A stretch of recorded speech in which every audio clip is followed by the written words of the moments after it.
त्रेता युग में भगवान शंकर एक बार अपनी अर्धांगिनी सती मैया के साथ, यहां जो दिखाई दे रही हैं आपको, ये सती जी नहीं है। कौन है? जोर से बोलिए। मां पार्वती है। और यही पार्वती मैया पिछले जन्म में सती मैया थी।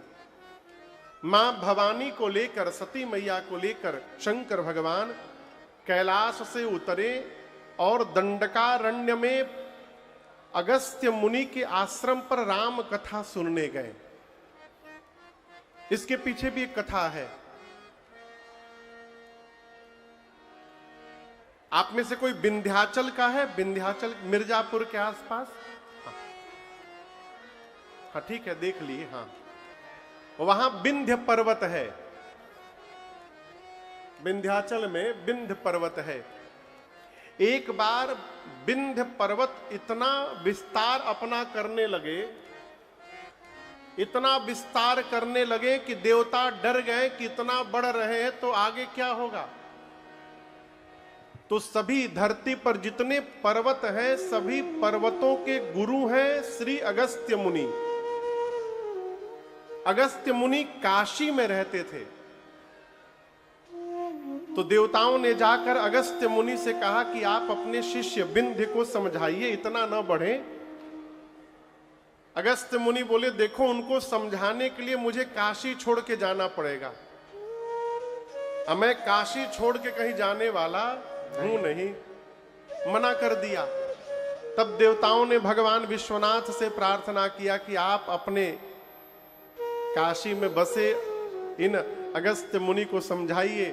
भगवान विश्वनाथ ने जब निवेदन किया तो अगस्त्य मुनि बोले, बाबा काशी का कौवा भी काशी नहीं छोड़ना चाहता, आप मुझे काशी छोड़ के जाने के लिए कह रहे हैं।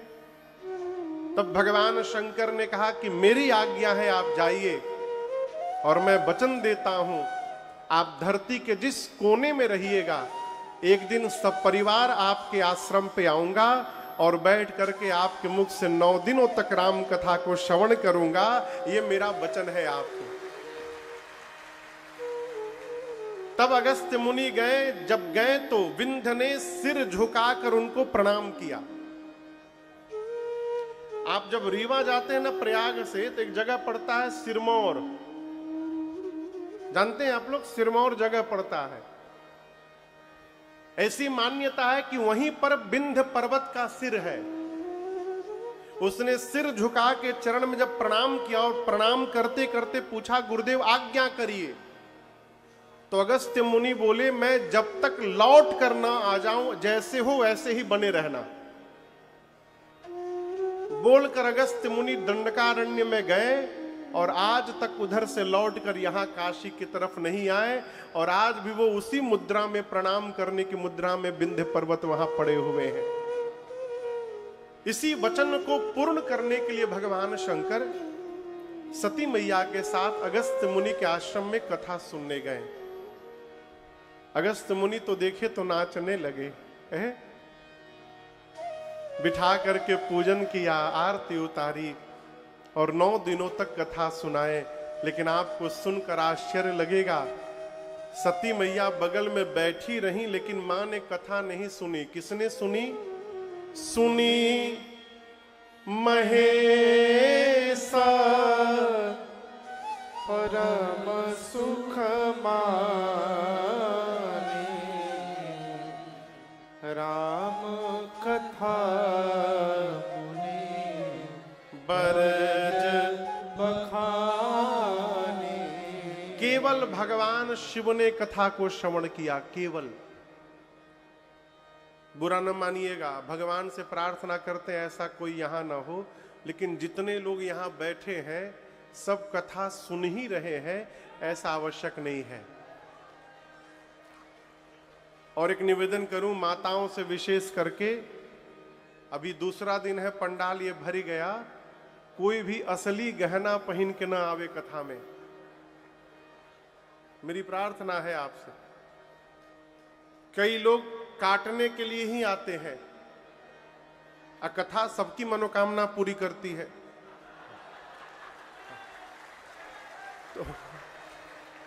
तो ऐसे किसी भी व्यक्ति की मनोकामना पूरी ना हो जाए, इसलिए आप लोग नकली गहना पहन के आइए।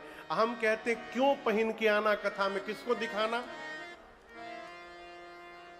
अखिलेश भी एक जगह हम लोग कथा गा रहे थे, पूज्य महाराज श्री की कथा थी, मैं भी था।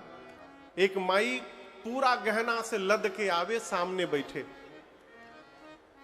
रोज एक दिन पूछा गया, भाई बहन जी आप इतना गहना पहनती हैं, शौक है क्या? बोले नहीं शौक नहीं है। फिर क्यों पहनती हैं? बोले महाराज मेरे शरीर का गहना बगल वाली जब देखती है और उसके बाद जब उसका चेहरा बनता है, वो देखकर बड़ा मजा आता है।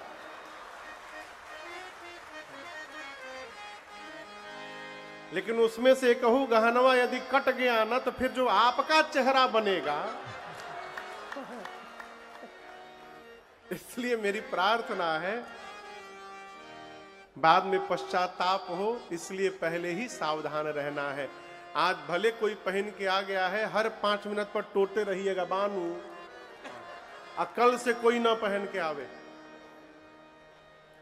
पिछले साल हम लोग शहडोल एमपी में कथा गा रहे थे। मैं क्यों कह रहा हूं वो बता दूं आपको, ऐसी ही भीड़ थी। 6 दिनों के कथा में कम से कम 150 लोगों का चेन कटा, माताओं का। 6 दिन की राम कथा में पुलिस सक्रिय हुई, पुलिस भी परेशान। रोज 15-16 लोगों का कट जाए चेन। अंत में पुलिस ने सिविल ड्रेस में बहनों को बिठाया जो पुलिस में थी, पब्लिक के बीच में, और उनमें से 2 पकड़ा गई। उनको ले जाकर जब उनकी सेवा की गई थाने में, तो उन्होंने पूरा भांडा खोला। बोली हम लोग 15 लोग हैं, दूसरे राज्य से आए हैं, शहडोल से 1 घंटे की दूरी पर एक रेलवे स्टेशन के पास रुके हैं। रोज वहां से ट्रेन पकड़ के हम लोग आते हैं, कथा में काट के फिर ट्रेन पकड़ के वहीं जाके रहते हैं। ऊपर से क्या बोली, हम लोग तो महाराज जी के साथ ही घूमते रहते हैं।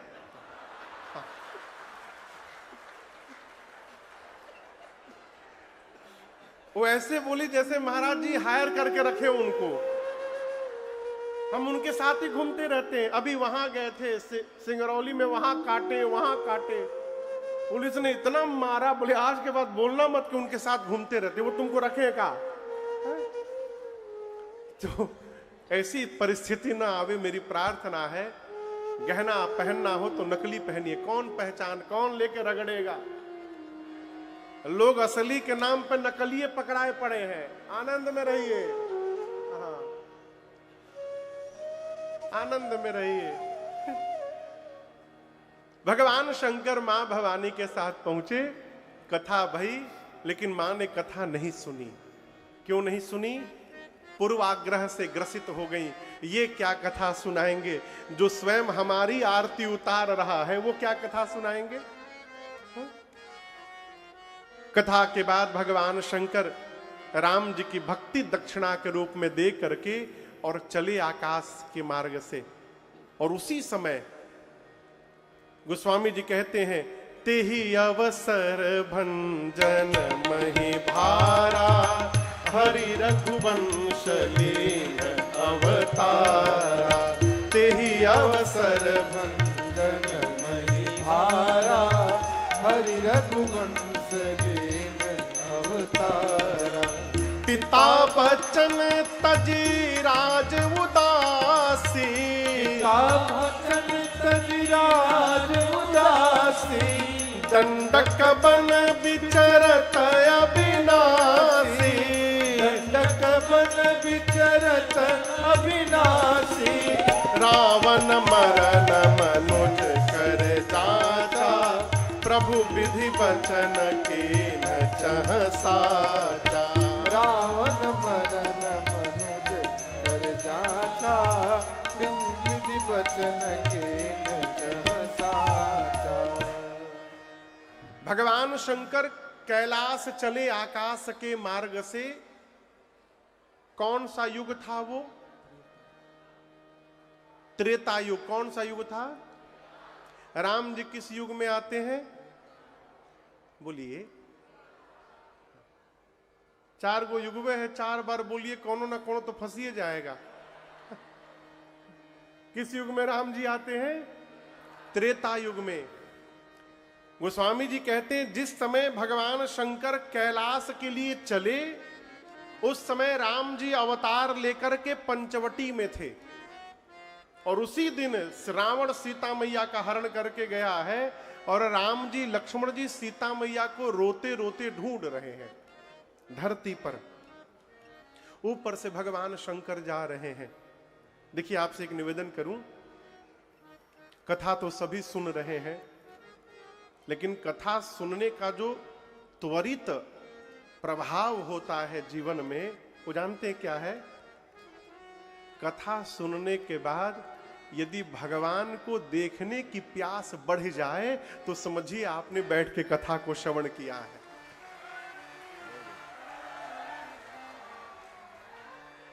मनु जी महाराज राजा थे,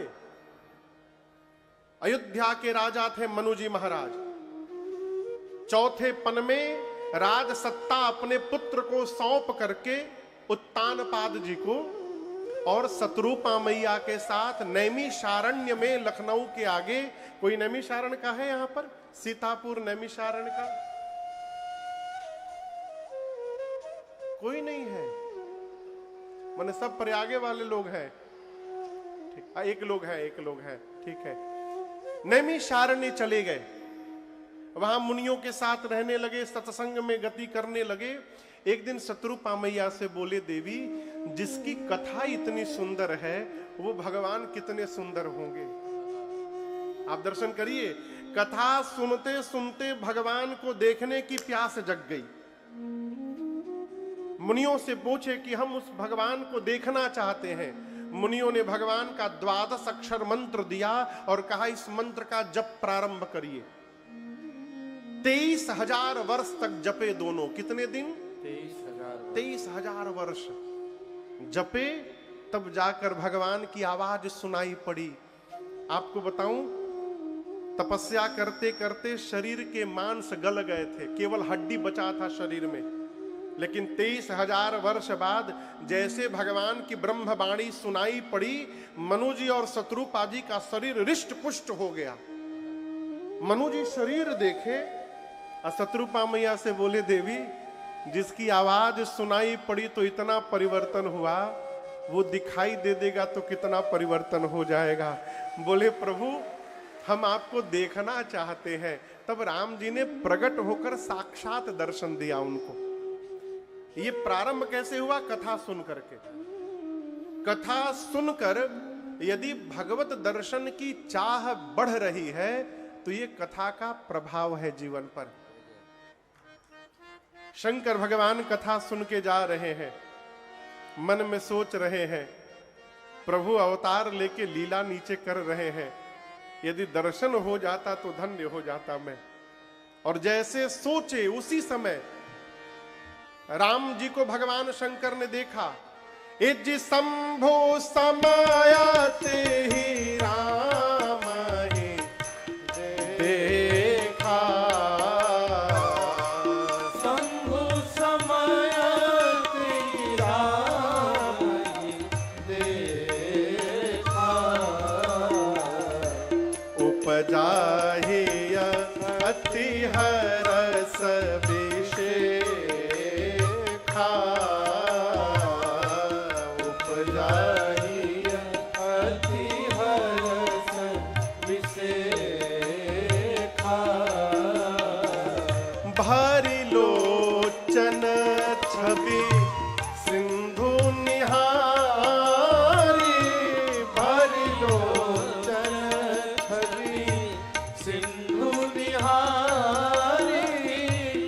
समय जाने न चिन्हारी,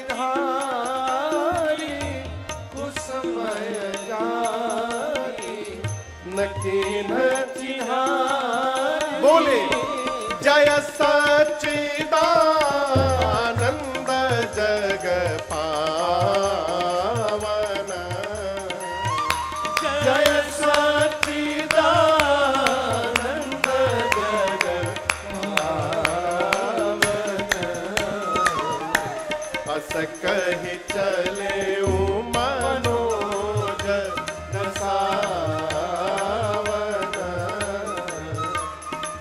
कहि चले मनोज न सावन, अस कहि चले मनोज न सावन।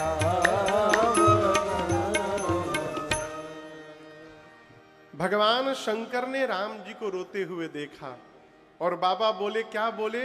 बोलिए सच्चिदानंद भगवान की जय, बोलिए सच्चिदानंद भगवान की जय। लेकिन यहां दर्शन करिए, राम जी को देखने से और प्रणाम करने के बीच में शंकर जी ने कुछ किया। क्या किया?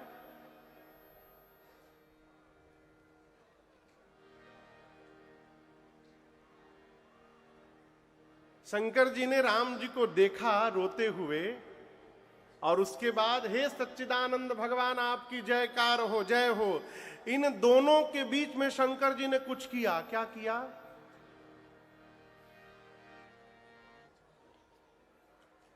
क्या किया? लिखा है, भरी लोचन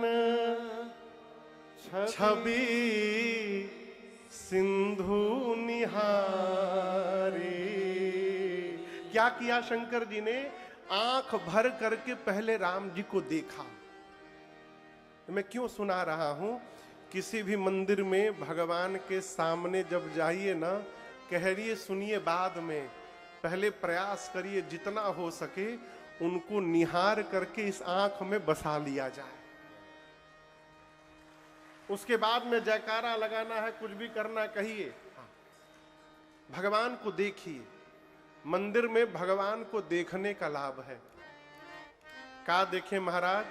भगवान के चरण को देखिए, भगवान के मुख को देखिए, भगवान के कृपा हस्त को देखिए, भगवान की आंखों को देखिए। एक हमारे बंगाल के महापुरुष हुए श्री चैतन्य महाप्रभु, आप लोग नाम सुने उनका? ये जो महामंत्र का प्रचार है ना जगत में, हरे कृष्ण कृष्ण कृष्ण हरे हरे, हरे राम राम राम हरे हरे। इस महामंत्र का जगत में प्रचार भगवान श्री चैतन्य महाप्रभु ने किया। तो उनका एक दृष्टांत मैं सुनाऊं। वो स्त्री के परछाई से भी दूर रहते थे। स्पर्श तो दूर की बात है, यदि स्त्री खड़ी है और उसकी छाया धरती पर है तो उस छाया से भी बच के रहते थे। एक दिन श्री जगन्नाथ धाम में भगवान श्री जगन्नाथ भगवान के मंदिर में जगमोहन में पीछे एक खंभ है, उसी खंभ के पास खड़े होकर वो भगवान का दर्शन किया करते थे। एक दिन दर्शन कर रहे थे, भीड़ लगी थी, तब तक एक 15-16 वर्ष की लड़की आई, बिटिया, उसको दिखाई नहीं दे रहे थे भगवान। तो वो क्या की कि एक पांव चैतन्य महाप्रभु के कमर पे रखी और दूसरा पांव उनके कंधे पे रखकर उनके ऊपर खड़ी हो गई। अब उनके जो शिष्य थे चिल्लाने लगे, अरे पाप कर दिया तूने, पाप कर दिया, नीचे उतर। चैतन्य महाप्रभु ने सबको डांटा, कोई बोलेगा नहीं, इसको देखने दो। वो निहारती रही ठाकुर जी को। जब रात्रि में अपनी कुटिया में चैतन्य महाप्रभु पहुंचे तो शिष्य तो परेशान थे कि जो गुरुदेव स्त्री की छाया से भी बचते थे, आज उनके ऊपर स्त्री चढ़ के खड़ी हो गई और कुछ बोले नहीं। तो शिष्यों ने पूछा, आपने उस लड़की को क्यों नहीं उतारा, क्यों नहीं डांटा? चैतन्य महाप्रभु बोले, कैसे डांटता, वो मेरी गुरु थी। लोगों ने पूछा, वो कैसे आपकी गुरु हो गई? चैतन्य महाप्रभु बोले, वो भगवान को देखने के लिए इतनी बावली थी कि उसे ध्यान भी नहीं था कि मैं किसी के कंधे के ऊपर खड़ी होकर के देख रही हूं। वो देखने के लिए इतनी लालायित थी कि जैसे हो दिखाई देना चाहिए। आज उसने मुझे सिखाया है कि भगवान का दर्शन करना चाहिए तो किस प्यास के साथ करना चाहिए। उस बिटिया ने मुझे बताया है, वो मेरी गुरु थी। इसलिए कहीं जाइए तो पहले भगवान को निहारिए। शंकर जी ने राम जी को देखा तो तुरंत जय जयकार नहीं किए, भरी लोचन आंख भर के छवि सिंधु निहारी। भगवान के रूप को आंख में बसाया बाबा ने, और जब नेत्र में स्वरूप प्रवेश कर गया तब शंकर जी बोले, बोलिए सच्चिदानंद भगवान की जय। इतना बोलकर सती मैया को चले गए। यहां दर्शन करिए, शंकर जी सती जी से नहीं बोले कि आप हो जय जयकार करो प्रणाम करो, नहीं, स्वयं किए। कई लोग कहते हैं हम पूरे घर को ठीक कर देंगे, बुरा न मानिएगा, जो पूरे घर को ठीक करता है ना, घरवा वाले मिलके उसको ठीक कर देते हैं। इसलिए किसी को ठीक ना किया जाए, ठीक रहा जाए। जिसको ठीक होना होगा वो आपको देख करके ठीक हो जाएगा, आप किसी को ठीक ना करिए।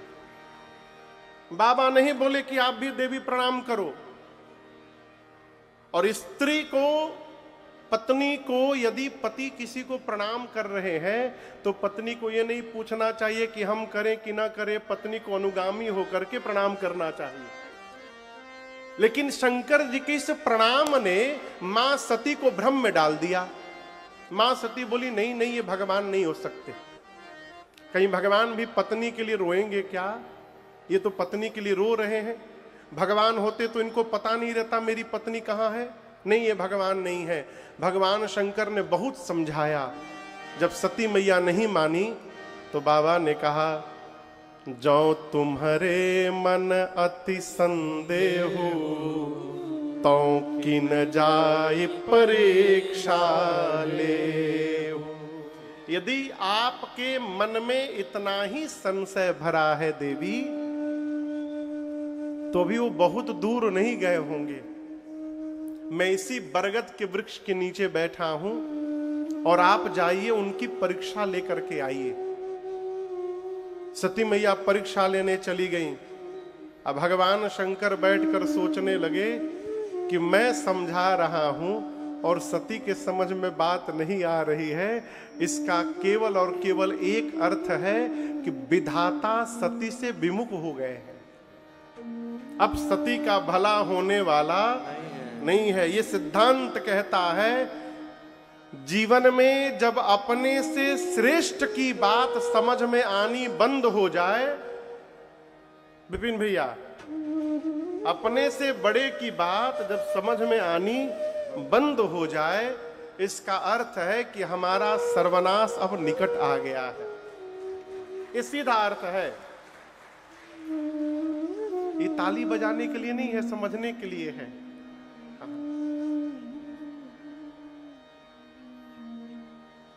शंकर भगवान मन में सोचे कि होई ही सोई जो राम रचि राखा, को करी तरक बढ़ावे साखा।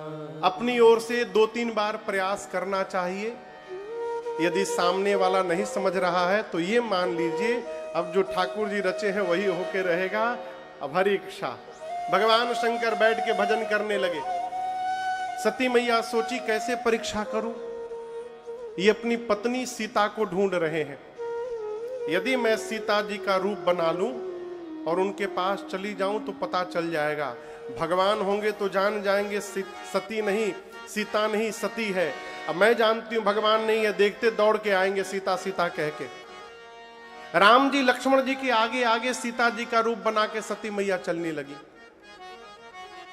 राम जी के पहले लक्ष्मण जी ने देखा और लक्ष्मण जी मन में बोले, अरे ये तो नकली भाभी है। No, she is not my bhabhi. मेरी भाभी तो भैया के पीछे पीछे चलती हैं और ये कहां चल रही हैं? आगे आगे। ये नकली भाभी हैं। राम जी ने देखा तो राम जी अपने दोनों हाथ को जोड़कर बोले, मैं दशरथ नंदन राम आपको प्रणाम करता हूं। मां अकेले अकेले घूम रही हैं, बाबा कहां है? जैसे राम जी ने पूछा, कहे वो बहोरी कहाँ वृष केतु, विपिन अकेली फिरहु के ही हेतु। जंगल में अकेले क्यों घूम रही हैं, बड़ा भयानक है जंगल। सती मैया समझ गई, अरे तो भगवान है, मैंने भगवान पर संशय कर लिया। पूरा शरीर थर थर कांप गया मां का। बिना कुछ कहे शंकर भगवान के पास लौटी। बाबा ने सीधा प्रश्न किया, कैसे परीक्षा लिया ये बताओ। मां ने कहा, कछु ना परीक्षा लीन गोसाई, कछु ना परीक्षा लीन गोसाई, कीन्हा प्रणाम तुम्हारे ही नाई, कीन्हा प्रणाम तुम्हारे नाई।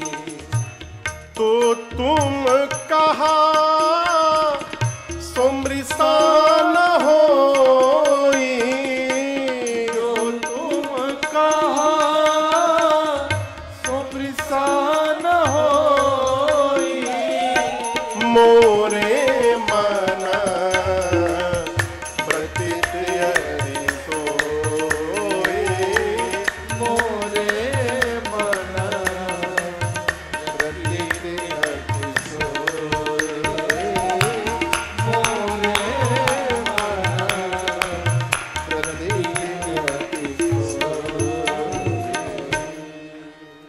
सती मैया ने कहा, प्रभु मैंने कोई परीक्षा नहीं ली। बाबा ने पूछा, फिर क्या किया। मां बोली, जो आपने किया। मैं भी गई और दूर से ही प्रणाम करके चली आई। शंकर भगवान बोले, हो नहीं सकता। बाबा ध्यान में गए और ध्यान में जाकर बाबा ने देखा, सती कीन्ह सीता कर वेशा, मेरी सती ने मेरी मां का रूप बनाया। बाबा का पूरा शरीर कांप गया। और आपको बताऊं, इस पूरे प्रकरण में भी भगवान शंकर सती मैया का अपराध नहीं मानते। ये बड़ी अद्भुत बात। शंकर भगवान कहते हैं कि मेरी सती ने मेरे से झूठ बोला नहीं है, सती से झूठ बुलवाया गया है। किसने बुलवाया है? तो राम जी की माया ने झूठ बुलवा दिया है। प्रेरी सती ही जेही झूठ कहा। मैं क्यों सुना रहा हूं?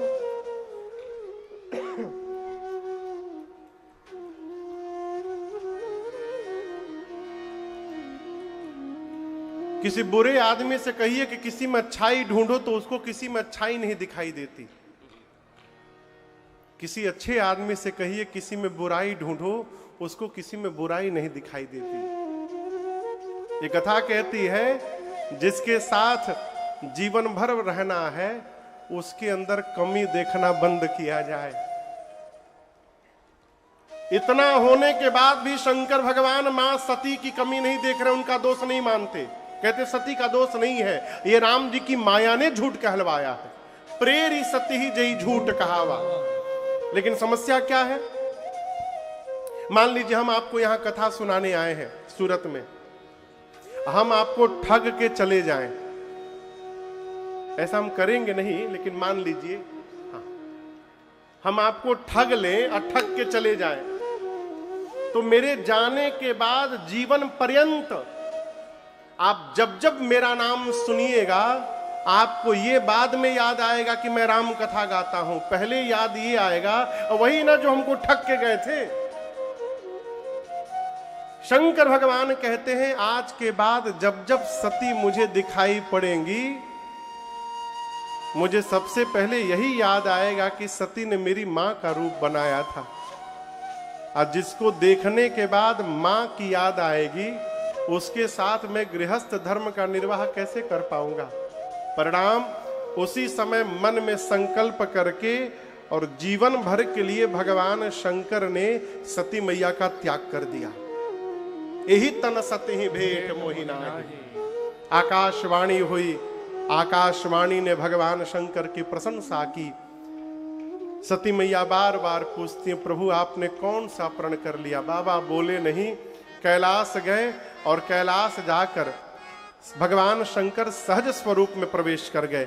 शंकर सहज स्वरूप सम्हारा, शंकर सहज स्वरूप सम्हारा, लागी समाधि अखंड अपारा, लागी समाधि अखंड अपारा, बीते संबत सहस सतासी, बीते संवत सहस सतासी, तजी समाधि शंभु अविनाशी, तजी समाधि शंभु अविनाशी, राम नाम शिव सुमिरन लागे, राम नाम शिव सुमिरन लागे, जाने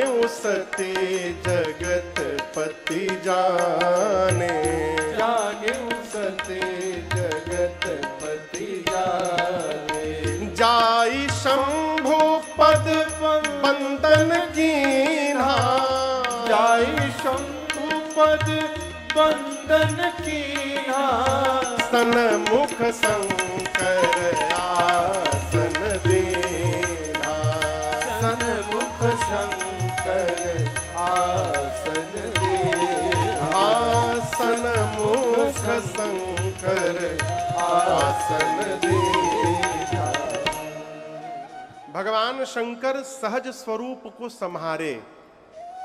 देखिए इसका सीधा सीधा अर्थ है कि भगवान शंकर गए असमाधि में बैठ गए, लेकिन इसके भीतर बताऊं आपको, शंकर सहज स्वरूप संहारा, अर्थात जिस भगवान का सहज स्वरूप है उस भगवान का शंकर जी ने स्मरण किया।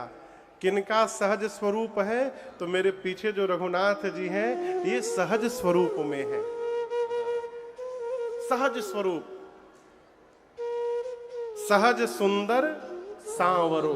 पार्वती जी कहती हैं राम जी का ध्यान किया शंकर भगवान ने, और जैसे राम जी दिखाई पड़े ध्यान में, बाबा समाधि में चले गए और 87,000 वर्ष समाधि में रहे। कितने दिन? 87 वर्ष नहीं, 87,000 वर्ष समाधिस्थ रहे। 87,000 वर्ष बाद जब बाबा समाधि से बाहर आए, राम राम का स्मरण किया, सती मैया समझ गई कि बाबा जग गए। मां ने जाकर प्रणाम किया है। यहां दर्शन करिए, पार्वती जी शंकर जी के बाईं ओर बैठी हैं। अर्धांगिनी को पति के बाम भाग में विराजमान होना चाहिए, वामांगी कहा जाता है। जब पूजन करे तो पूजन के समय दाहिने रहना चाहिए, और ऐसे कहां रहना चाहिए? बाईं ओर।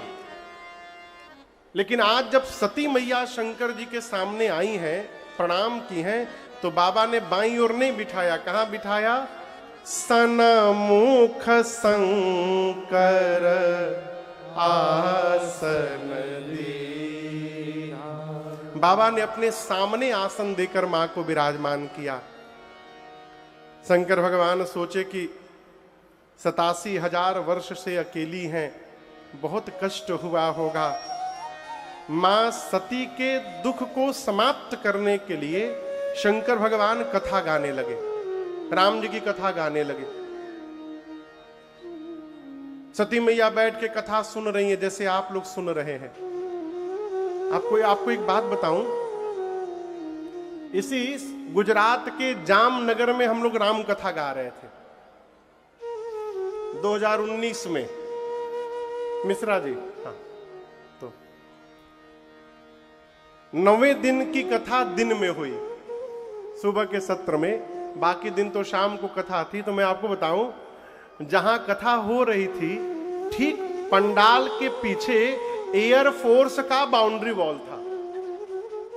एयरफोर्स का बाउंड्री वॉल था, और वहां से वो रोज जहाज उड़े, वो प्रैक्टिस के लिए। उस सुखोई न जाने कौन कौन जहाज था, भगवान जाने, फाइटर जेट। अब कथा के बीच में जहाज उड़े तो डिस्टर्ब हो जाएगा, तो जो आयोजन समिति के लोग थे वो सरकार से अनुमति लिए थे कि 2 बजे से लेकर रात को 10 बजे तक कोई जहाज न उड़े। तो अनुमति मिल गई, ठीक है कोई बात नहीं, 9 दिन जहाज नहीं उड़ेगी 2 से लेकर 10 बजे तक। तो हम लोग बड़े आनंद में कथा गाएं, लेकिन अंतिम 9वें दिन वाली कथा सुबह 10 बजे से थी और अनुमति थी 2 बजे से न उड़ने के लिए। तो सुंदरकांड की कथा थी। और जैसे आया कि हनुमान जी महाराज लंका जाने के लिए चढ़ पड़े पहाड़ पर्वत के ऊपर, जय श्री राम। तब तक एक जहाज पंडाल के ऊपर से उड़ा। मैं आपको बताऊं, इतना तेज साउंड था, लगा कि पंडाल ही उड़ जाएगा। हनुमान जी का उड़ी है, साथ साथ पंडालें उड़ जाई। तो मजे की बात क्या थी, जब जब जहाज उड़े ना, तो जितने लोग थे सब ऐसे देखे।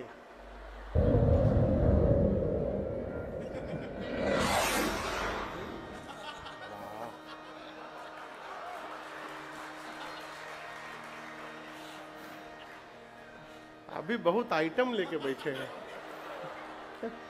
देखिए हमारे विनोद जी जहाज उड़ा दिए।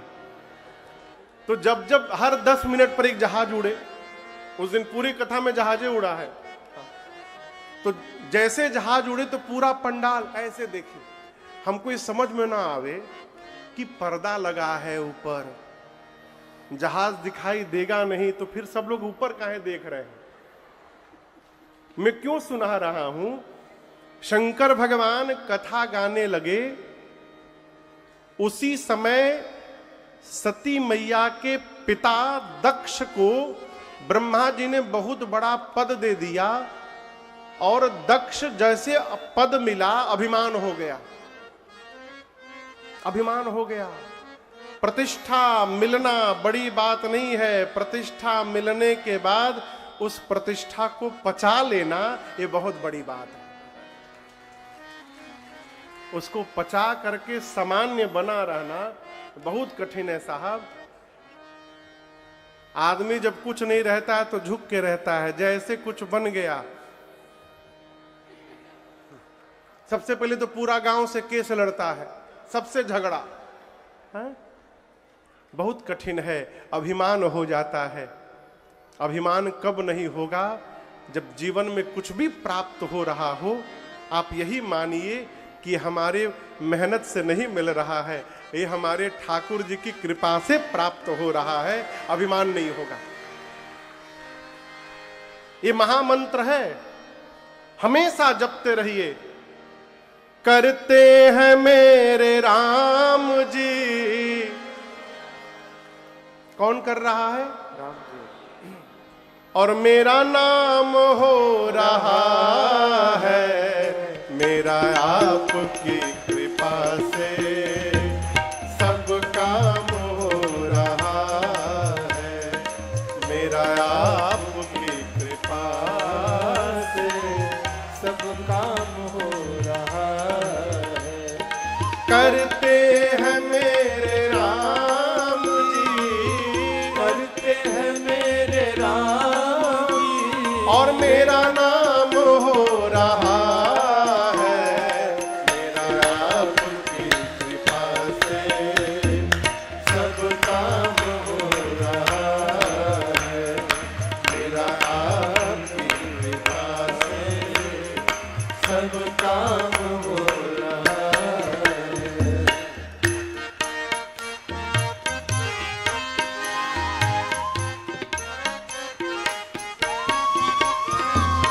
पतवार के बिना ही मेरी नाव चल रही है। पतवार के बिना गाइए। मेरी नाव चल रही है। हैरान है जमाना, मंजिल भी मिल रही है। हैरान है जमाना, मंजिल भी मिल रही है। पतवार के बिना ही मेरी नाव चल रही है। परिवार के बिना ही मेरी नाव चल रही है। हैरान है जमाना मंजिल भी मिल रही है। हैरान है ज़माना मंजिल भी मिल रही है। करता नहीं हूँ कुछ भी, करता नहीं हूँ कुछ भी, फिर भी सब काम हो रहा है। करता नहीं हूँ कुछ भी, सब काम हो रहा है। करते हैं मेरे राम, करते हो मेरे राम जी, और मेरा नाम हो रहा है। मेरा आपकी कृपा से सब काम हो रहा है। मेरा आपकी कृपा से सब काम हो रहा है। मैं तो नहीं हूँ काबिल, तेरा प्यार कैसे पाऊं। मैं तो नहीं हूँ काबिल, तेरा प्यार कैसे पाऊं। टूटी हुई वाणी से गुणगान कैसे गाऊं। टूटी हुई वाणी से गुणगान कैसे गाऊं। मैं तो नहीं हूँ काबिल, तेरा प्यार कैसे पाऊं। मैं तो नहीं हूँ काबिल, तेरा प्यार कैसे पाऊं। टूटी हुई वाणी से गुणगान कैसे गाऊं। टूटी हुई वाणी से गुणगान कैसे गाऊं। अखिलेश भैया, तेरी कृपा से राघो, तेरी कृपा से राघो, ये कमाल हो रहा है। तेरी कृपा से राघो, ये कमाल हो रहा है। करते हो मेरे राम जी, करते हो मेरे राम जी, और मेरा नाम हो रहा है। मेरा आपकी कृपा से सब काम हो रहा है। अरे मेरा आपकी कृपा से सब काम हो रहा है।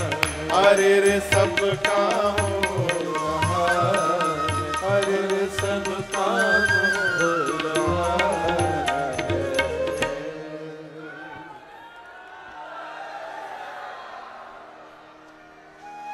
हमेशा यही कहिए क्या, कि करते हैं मेरे राम जी।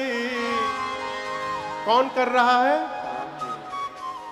करते हैं मेरे राम जी, और जगत में मेरा नाम हो रहा है। प्रभु, मेरा तो सब आपकी कृपा से प्रभु काम हो रहा है। अभिमान नहीं होगा। और बताऊं, करने के बाद यदि अभिमान हो गया तो सब किया हुआ समाप्त हो गया है। एक निवेदन करूं आपसे, करने के बाद बताने से बचा जाए।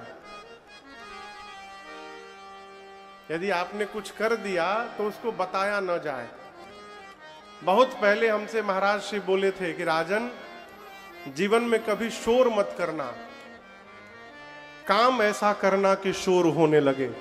तुम शोर मत करना, अपने न बताया जाए। अभिमान हो गया दक्ष को,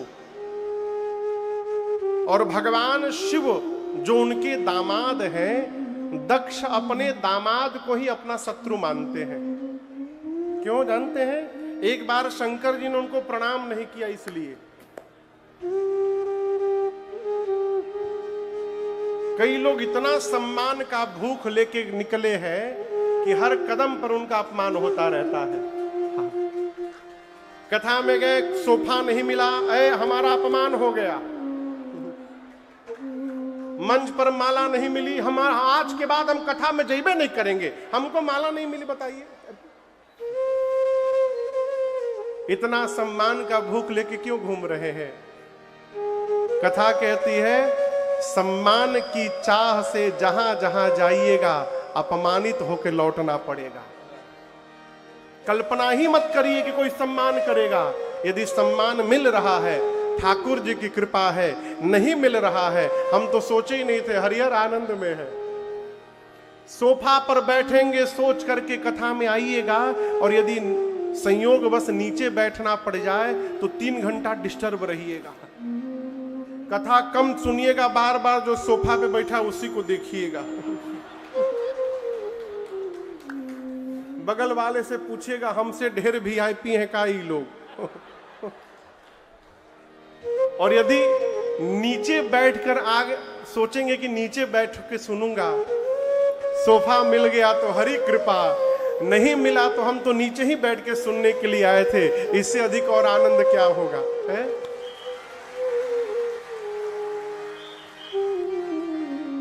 और एक बात बोलूं, सोफा वाले बुरा ना मानिएगा प्लीज।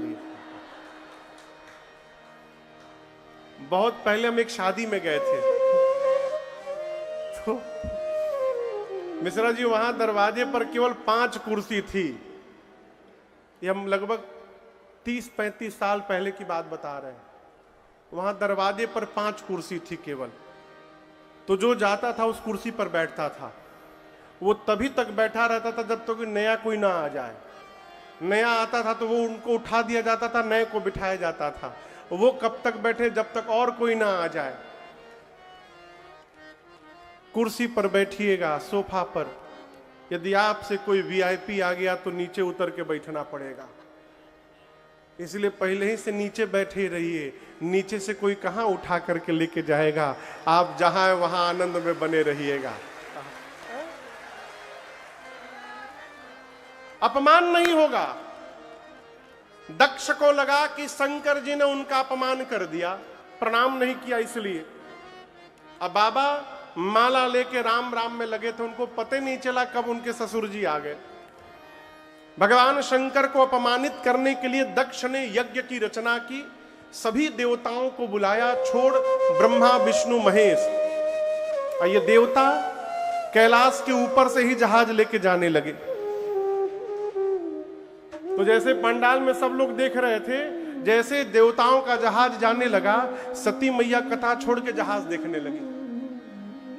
मां बोली शंकर भगवान से, प्रभु ये देवता कहां जा रहे हैं? शंकर जी बोले, आपके पिताजी यज्ञ कर रहे हैं, उसी में भाग लेने। मां ने कहा, प्रभु पिता के घर उत्सव है, आज्ञा हो तो मैं भी हो आऊं। बाबा ने बहुत समझाया, मत जाइए, बुलाया नहीं गया है। सती मैया नहीं मानी तो अंत में अपने 2 मुख्य गणों को लगा करके और भगवान शंकर ने सती मैया को विदा कर दिया। मैया पिता के घर में गई, यज्ञ मंडप की परिक्रमा लगाया सती मैया ने, और देखा कि मंडप में सभी देवताओं को आवाहन करके उनको स्थान दिया गया है, छोड़ भगवान शंकर को। पिता के घर में पति का अपमान मां सती बर्दाश्त नहीं कर पाई। मां का पूरा शरीर क्रोध में भड़क था। मां देवताओं पर दबट पड़ी, मुनियों पर दबट पड़ी। मां ने कहा, हे देवगण मुनिगण, इस यज्ञ मंडप में बैठकर आप में से जिसने जिसने भी मेरे पति भगवान शंकर की निंदा की है, आप सबको दंड मिलेगा। और केवल निंदा करने वाले को ही नहीं, जो बैठकर निंदा को कान से श्रवण किया है उसको भी दंड मिलेगा। नियम कहता है जिस सभा में भगवान शंकर की भगवान श्री हरि की और संत की निंदा हो रही है, उसी समय निंदा करने वाले की जिह्वा काट दो। और यदि अपने भीतर शक्ति नहीं है तो कान बंद करके वहां से चले जाओ। मेरे पति केवल मेरे पति नहीं है, शंकर जगत के पिता हैं। इस मंदमती मेरे पिता ने मेरे पति का अपमान किया है। आज के बाद मैं इस दक्ष की बेटी के रूप में जीवित नहीं रहूंगी। इतना कह के अस कही जो गया गिनित नजारा, भयं सकल मकहाकारा, भयं सकल मकहाकारा, भयं सकल मकहाकारा। अस कही जो गया गिनित नजारा, भयं सकल मकहाकारा, भयं सकल मकहाकारा, भयं सकल मकहाकारा। मां ने योग अग्नि को प्रज्वलित कराकर अपने आप को जला करके भस्म कर दिया। हाहाकार मच गया हो। शंकर भगवान के गण आए, गणों ने आकर यज्ञ को विध्वंस करना प्रारंभ किया। किसी देवता के आंख को फोड़ा दिया, किसी का दांत तोड़ा, किसी का पांव तोड़ा, किसी का पीठ तोड़ा। दक्ष के सर को पकड़ा, धड़ से उखाड़ कर अग्निकुंड में ले जाकर के भस्म कर दिया। ये कथा कहती है, बुरा न मानिएगा, अहंकार कई प्रकार के होते हैं। सात्विक अहंकार, राजसिक अहंकार और तामसिक अहंकार। तामसिक अहंकार सामने वाले का नुकसान करता है, राजसिक अहंकार दोनों का करता है, लेकिन सात्विक अहंकार ना सिर्फ अपना नुकसान करता है। ये सात्विक अहंकार क्या है कोई मेरी जैसी कथा करने वाला, ये अहंकार है। ये समाप्त कर देगा, आपको नहीं हमको समाप्त कर देगा। कई लोग भगवान की कथा, भगवान का अनुष्ठान, सत्कर्म अपने परमार्थ को बढ़ाने के लिए नहीं करते। उन्होंने किया तो हम उनसे बड़ा आयोजन करके उनको नीचा दिखाएंगे, इसके लिए करते हैं। और इस प्रकार के भाव से जब आप सत्कर्म करने जाइएगा तो प्रकृति आपके विरुद्ध खड़ी हो जाएगी, आपका सत्कर्म पूर्ण होने वाला नहीं है। इसलिए कोई भी कार्यक्रम मन की शुद्धता पर निर्भर करता है, आप कितने शुद्ध मन से वहां लगे हुए हैं।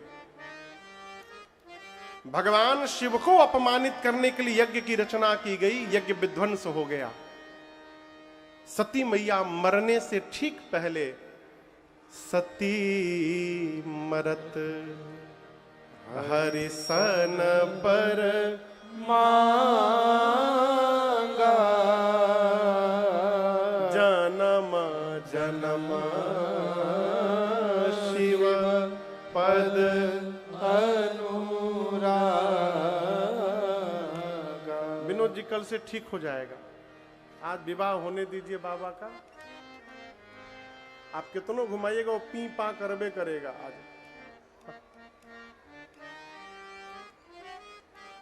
सती मैया ने वरदान मांगा, प्रभु अगले जन्म में भी मैं शंकर जी के ही चरणों की दासी बनूं। राम जी ने कहा तथास्तु, ऐसा हुआ, ऐसा ही होगा। बाबा कहते हैं, ते ही कारण हिम गिरि गृह जाए, जनमी पार्वती तन पाए। जब ते उमा शैल गृह जाए, सकल सिद्धि संपत्ति तह जाए। जहाँ तह मुनि न सुवाश्रम कीन्हे, उचित बास हिम भूधर दीने। जहाँ तह मुनि न सुवाश्रम कीन्हे, उचित बास हिम भूधर दीने। सती मैया का शरीर शांत हुआ और उनका अगला जन्म हिमालय के घर में पार्वती मैया के रूप में